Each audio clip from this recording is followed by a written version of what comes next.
Hey, what's up? This is the DJ Cool Clyde show. You know, my show deals with hip-hop, politics, health awareness, and various other issues. But let me tell you something. Today is an exclusive show. This is the first time I'm ever going to debut graffiti on this show, which is a part of the hip-hop element. Actually, graffiti came before hip-hop. And we got a distinguished guest that's on the set right now. Listen, let everybody know who you are, what you've been doing, and where we going with this graffiti. This is Big Purr, FX Crew, Bronx, New York City. Been at it for about 31 years. Here with a couple of the pioneers of graffiti from the 6 Line, Sade, Prime, LK, Little Corrado, Hollow Rock, Rock Stars. And these are all fellas that were doing their thing before I started coming up in the game. Back in 78, 79, these were some of the guys I looked up to. That's real big coming from you. So let's talk about the history of graffiti. Would you say graffiti came before actually hip-hop or the name hip-hop, or was graffiti first, and where did you first see graffiti? Basically, I saw graffiti right in my neighborhood, on the subways here on the 6 Line, and I took an interest to the art form at the age of 12 years old. This was back in 1978, and that's when I started noticing hand style, bombing, what it was to be the king of the line and having your name on every car of the king of the line, and originality and things of that nature. And part of the apparel that you see now that they're using, we were doing that back in 78, 79, 80. Hollow Rock was one of the individuals that used to have the flyest lead jeans done with some fly graffiti apparel done long before it got industrialized. So, you know, this was something that definitely was part of our culture here in the Bronx. You know what's interesting when I look at what hip-hop has done? When the top to bottoms used to be on a train. If y'all don't know what top to bottoms is, come and take up the whole train. And the idea of that was to actually get a picture of that before, like, the next day or the weekend is over with, before they clean the windows, and that way you couldn't see the whole piece. People like MTA, the express buses, now use murals on their buses in Manhattan.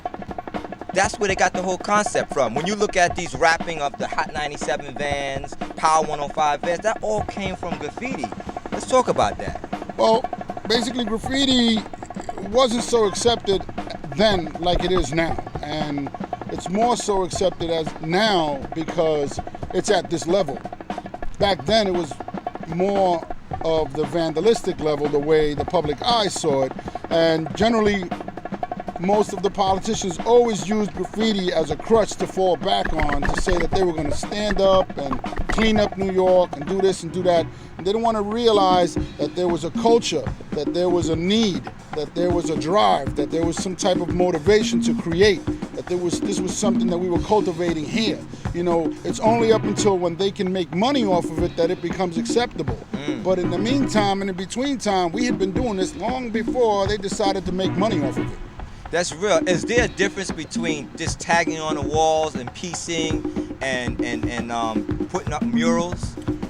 Well, basically, bringing things to this level is a little bit more acceptable by society.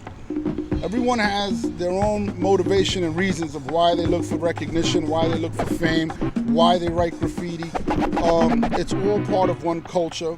It's hip-hop, along with MCing, along with break dancing, along with rap and everything else that comes along with scratching. When I grew up, we used to go to parties in Bronx River Avenue. Band Bada used to throw parties. DJ Mario would be turning out Rosedale Park.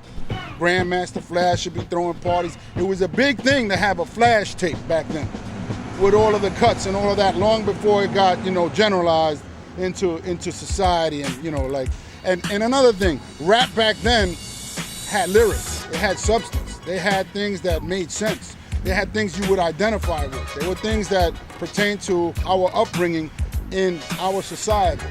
Now it's pretty much a loop. It sells, and it is what it is. I don't want to knock the rap artists from nowadays, but Graf back then also had its own cultivation. And basically it was about fame, it was about getting recognition, it was about getting more. Some people did it for whatever reason that they did it, but it was all part of it. Bombing was a thing of wanting your name even more wherever you went.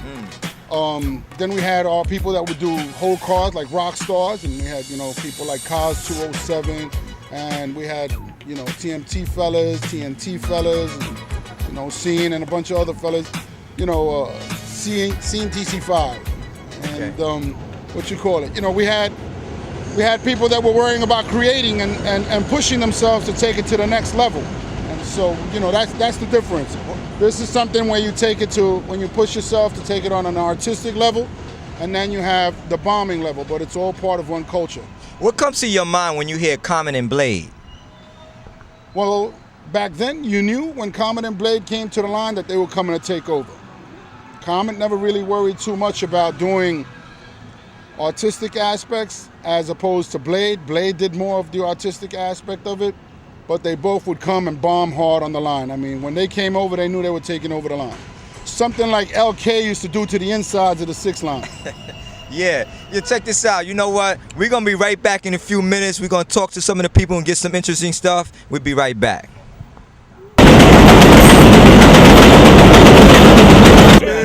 K-State Drama King, you watching the Cool Clyde show, my nigga Clyde. We go way back, Lightning Lance. You understand what I'm saying? You already know what it is. First niggas putting the scratch thing down, man. Get your history right. That's one. This is KRS-One, chilling with Cool Clyde right here. We trying to get this hip-hop museum started. And let me tell you what the real is about that. If we don't preserve ourselves, who else will?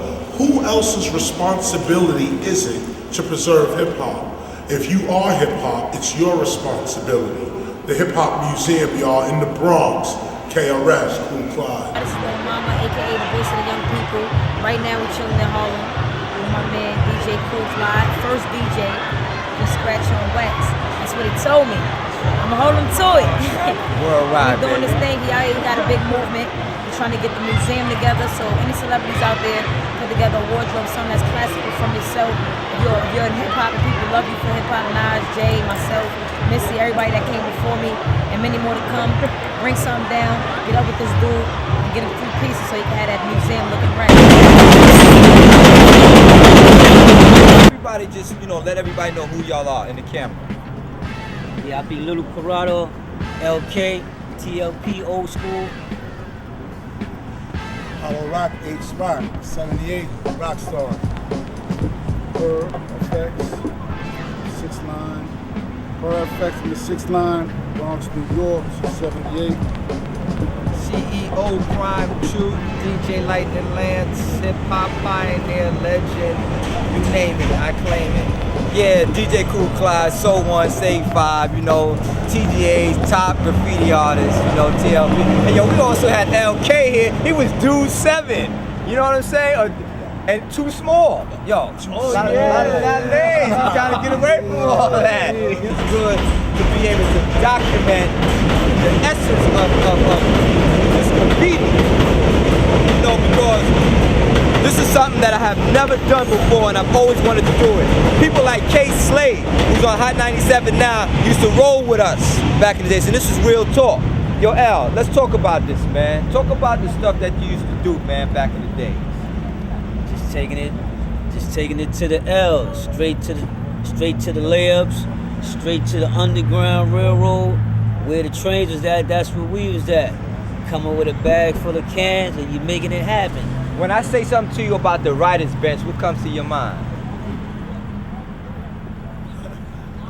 A station where many writers of various ethnicities and backgrounds came together in order to congregate so as to network. What street was that on? Y'all remember? 149 Grand Concourse. Where was it? Just on 149 in the Grand Concourse? What part? Was it in the back, in the middle, in the front? Back. Alright. It was the back on the northbound platform where you could see the 5 trains, the 2 trains, and you could go upstairs and see the 4 trains. So that was which was cool about the writer's bench. Catch and fix it the way. Also, it's get stomped the fuck out. Yeah. You had your brawls. You had your brawls that were writers' bench. Confrontations. Oh yeah, don't get it twisted. That was like Madison Square Garden, because people from all over would come to the writer's bench on 149th Street. Rappers from Queens, Brooklyn, Manhattan, the Bronx, all meet at 149th Street, man. It should be noted that the writer's bench, as well as even going to the yard or the layups, where you may try to go and claim fame by way of tagging or piecing, was a place where you had to be extremely careful, because there was many noted rivalries that took place where animosity could result in bodily harm. If you had someone that disliked you and you went over their tag, or some type of animosity harbored amongst you and that other person, it could be a thing where you had to be real careful and watch your back as you proceed in these streets, because it was truly real. Yo, Hollow Rock, man, let's talk about what comes to your mind when you hear the Black Book. King of Handstyle. I had to come to you with that. That was right. H-Rock. Oh, wow. I go back, man. I started like in 76, and then I really started tagging in 78. And as a little kid, I used to ride the trains, and I remember seeing Wilds, Fuzz One, you know, wow. You have FD56, you know. Shower 47. Barnes Shower 47, God bless the dead, really, Yes. you know, which he's still been blessed, you know. And 6 Line, wow, you had Con One, you know, Junior.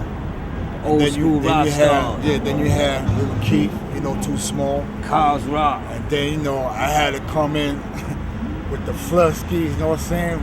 H-Rock, Hollow Rock, you know. Save One also was rocking. Save 5. So One, no? Yeah. And wow. We had other cats like Con, A's, Slim, Jack 115, Jack call it? 115. Come on, that's Party. yeah. Slim, TLP. Slim TLP. Yeah. And That's let's right, talk the local about party. it. Who had the 6 Line first, man?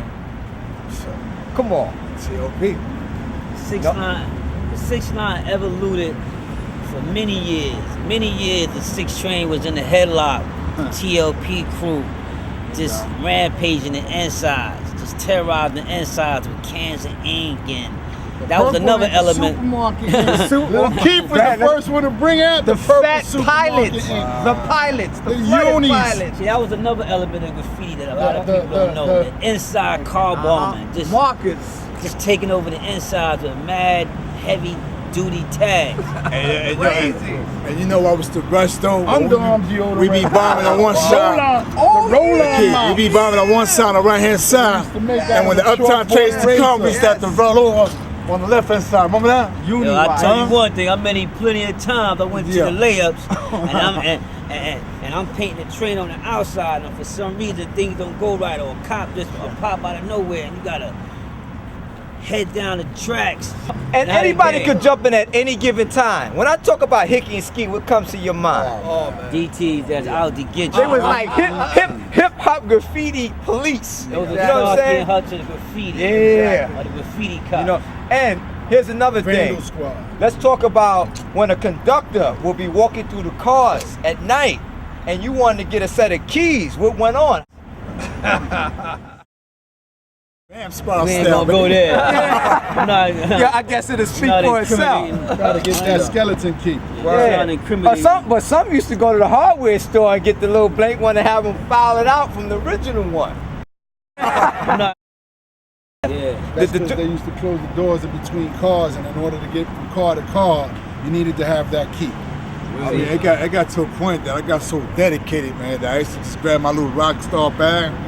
I used to get up like 4:30 in the morning, yo, and I used to just be bombing by myself.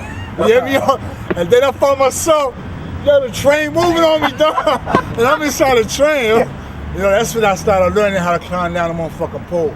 Right. Behind your little ass. Yo, see, this is a lot of history. I remember when KC3 and KC5 used to come up on the line. Still know how You know to what I this mean? day. Monty and all of them, I man. gotta run them tracks. So let's talk about names. Like you had Crime 2 who had his click NTA, No Toys Allowed, and then you had another crime from TCP or TC5? TMT crime. TMT crime. How was it during that time where both of y'all had the same names. If somebody said, yo, I saw Crime's tag, and that might tag, it might have been his tag, or that might not have been his tag. How did you feel about that? Well, it was all good, you know, long as I wasn't somebody coming to accuse me of writing over their stuff, and it was the other Crime for writing over stuff, it was all good. I never was approached by Crime and you know, about me using Crime too back in the day, so I guess it was all love. But there was their beefs. Like hip-hop artists now got beefs in music. Back then, graffiti writers had beef also. There was so many people like Ray, Sin. They had cliques like, can y'all just name some cliques? TTB, TMB, the Master Blasters. 3YB, TNB, 3YB, OTB, TC5, TC5, TFA, TNT, TCT, TKA, the TC5. Vamp Squad. Who would you say was the king of the throw-ups on the 6 line? On the 6th line, Throw-ups. Throw So What's So it? One. LK, LK. CEO. Hey, I remember L used to be bugging on Lance. He used to be like, Lance is throwing up them bubbles. Remember he used to be laughing? He used to throw up them CEO, the bubble joints. That was back in the day, but that's history right there. You know? But yo, these are some great moments, man, that we talking about, man. Do y'all remember the fat caps? We used to get them from the pan, the Mazzola. The Niagara. The Niagara. Off the Niagara starch, we used to get the and whistlers. And the Mazzola. The pop used to go on Pathmark and ShopRite. Before Pathmark was Pathmark, it used to be called Which ones are hot ShopRite. right now? Oh man, we got so many caps that come in from Germany and from Europe. What about the Uni-Wire? We used to use, back in the day, we used to make our own from the felt, from the marker. The marker was a roll-on, anti-perspirant, and we used to take the eraser felts off of the chalkboard eraser and use that as a felt, pin that, and make the only mops, and use the purple ink from the supermarket to make the only drips come down the panels. And this is the man that was the king of the So when I talk about Flow Master, what comes to your mind? Pearl pink. Everything was racking back then because we didn't have no money to buy paint, buy ink, and buy any of that stuff. Basically, everything we had to do, we had to rack for. There wasn't an article of clothes of mine that didn't have ink or paint on it. Put it like that. Everything back in them days had ink stains, paint stains, and you know, like you spend enough money at Jew-Man's buying the right gear, and Hollow knows about having the right gear, and constantly all of it would get messed up because of ink stains. Hey, yo, say G, yo.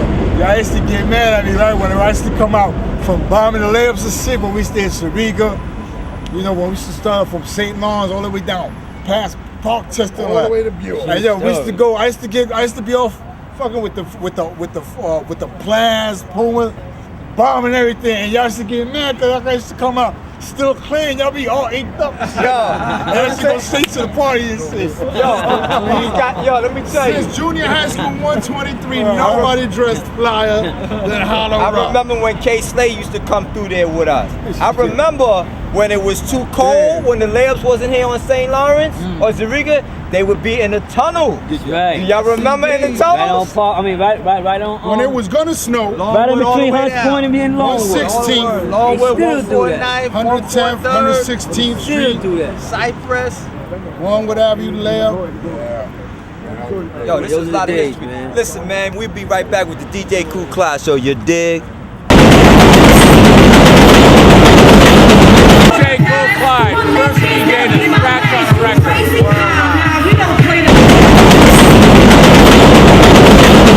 Coming to another aspect of graffiti, and we're going to talk about this war right here and what it means and the difference between, you know, another level of graffiti.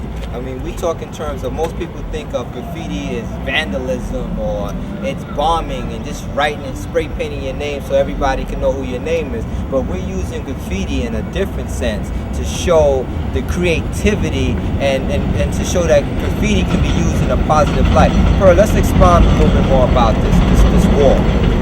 Okay, this was done this year, 2008. This is done by the FX crew, and it was done. This is the 16th FX crew anniversary walk. Okay, here we have Pose 2, one of the original members of FX. King B, another one of the original members. Tech happens to be one of the guys we just recently put on. This is a wall showing Saddam Hussein, showing skulls, showing dollar signs on the skulls, showing rivers of oil, and Ronald Reagan, and also showing pretty much what's going on as far as the current events and the economy of what we're going through in our country.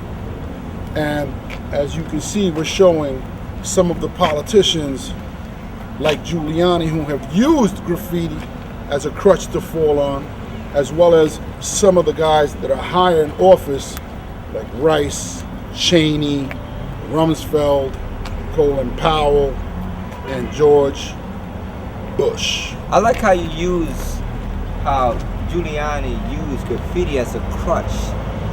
And also, President Bush used hip-hop to talk about the war in Iraq. So this is telling you how big graffiti and hip-hop is. Go ahead.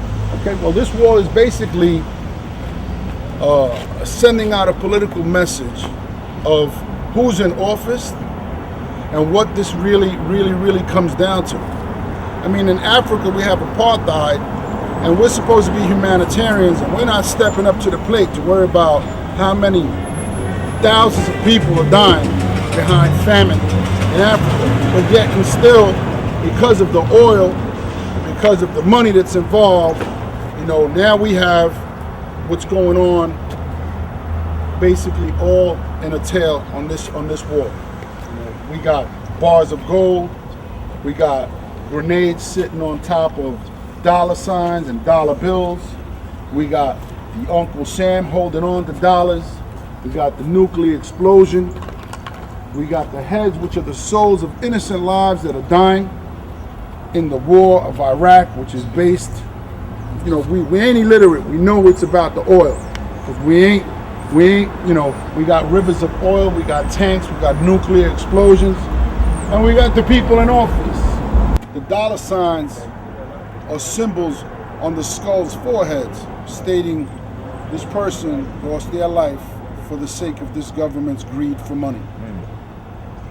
The graffiti, the breakdancing, the style of clothing, the MCing, the rapping, this is all connected. This is our culture. I don't think there's no time in my life, in our history right now, that there's going to be anything bigger than hip-hop. Hip-hop moves this planet. Everybody's into hip-hop. This is so important, man. Ladies and gentlemen, check this out. We're going to be back and we're going to talk about with Per, a legend in this game. And we're going to talk about the business aspect of doing graffiti. Cheer! What it is, I'm El Talentito Músico, down Cartagena, in the CMG Callejón Music Room, in the DJ Profile, the first DJ scratching the people. Know it! Cheer! Worldwide. Cheer! Now all the ladies in the house, The ladies the ladies in the house, come on and let me hear you say, can you feel it? Can you feel it? That's right. Jazzy Sensation. Y'all officially watching the Cool Clyde show with the Jazzy 5 MCs. Can you feel it? Pioneers in the game, Can ain't you going feel it? nowhere. DJ Jazzy Cool Sensation. Clyde and the Cool Clyde show. Always tune in. Of graffiti. Let me explain something. Ask you a question, I should say.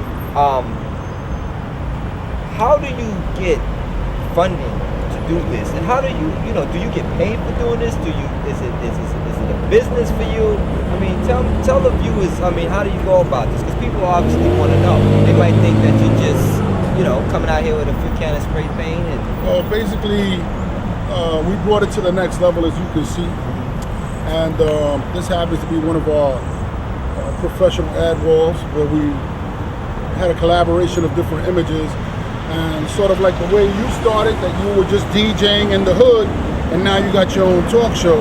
That's how we started. We started by painting local walls in the hood, and now since our work is on a professional level and on a level that's accepted by society, we supplement our incomes by doing commission jobs in every aspect. Body shops, rest in peace memorials, backdrops, stuff for hip hop culture, t-shirts, apparel, all of these designs, logos, and things of that nature. This is like one of the ad walls. We do kids' rooms, we do daycare centers. Have you ever things like did that. work with the Tats crew, or you ever seen their work? Yeah, I think Tad's crew is definitely one of the leading crews in the New York City area that have definitely taken the business aspect of graffiti or aerosol art, aerosol advertisement to the next level. I mean, they basically set a precedent on the pricing. Their artistic ability is definitely on the next level. They got a lot of good guys with them, Bio, Nicer, BG, Al, Nazi. And those guys basically set a precedent for me. You know, I was one of the cats that started with them, but they set a precedent because they've taken it to the next corporate level with this art form being accepted in society. Yeah, I got the opportunity to do something with them on News 12. You know, this is great though, man. But I look at this work that you've been doing, man. You've been doing a lot of great things in the community. It's so important that you continue to do so you can send this message off to our youth, our young people. Pass the torch, so to speak. Basically, you know, it's not everybody that has, I guess you would call it, the leadership qualities to be able to come and coordinate this and put it together, and still have the drive and the motivation and the love and the passion for the culture to come out here and devote this time, devote this effort, and devote this work, because I never met a successful, lazy person. This all takes work. Yeah, this is so important that people need to understand that. I mean, what you see on the wall, it takes a lot of dedication. It's a lot of passion that's involved with this. And if you want to make things happen, things don't just happen. Somebody goes out and take out the time to speak to an individual and ask permission, could they do this art on the wall? You understand? This didn't just get here. So I look at this as understanding the nature of graffiti, understanding the nature of business, understanding the nature of communication. When you start to communicate, it's so important that you understand why it's important to be business minded, you know, and keep this thing going. But listen, we're getting ready to run out. The show is like, I'm just so overwhelmed with this information, man, and it's so important. Per, any last minute things you want to say to thousands of people that's watching this, man? Basically, I want y'all to know that this is something that I live for. This is something that I've helped cultivate. I'm not the founding father, but I definitely paid my dues. The uncrowned king, number 6 line, FX crew, per 1, still around, staying around. And you know what? When I gave up, God never gave up on me. So that's why I'm still here. I like that. And one thing I want to leave off with is that wall over there is one of the walls that we need to get done. And I want all you viewers to reach out to your various elected officials and let them know that's the Rosedale Park wall, to get a mural of the founding fathers of hip hop, and particularly Disco King Mario, so we can have the heads of all the founding fathers of hip hop. Now, some people may say, well, the people play handball on the handball courts and they may not be able to see. We can have the murals up high where it won't conflict with them playing ball on the wall. So there's ways that we can work this out. We can spot it in so many ways. So this is something that we need. And remember, it's art.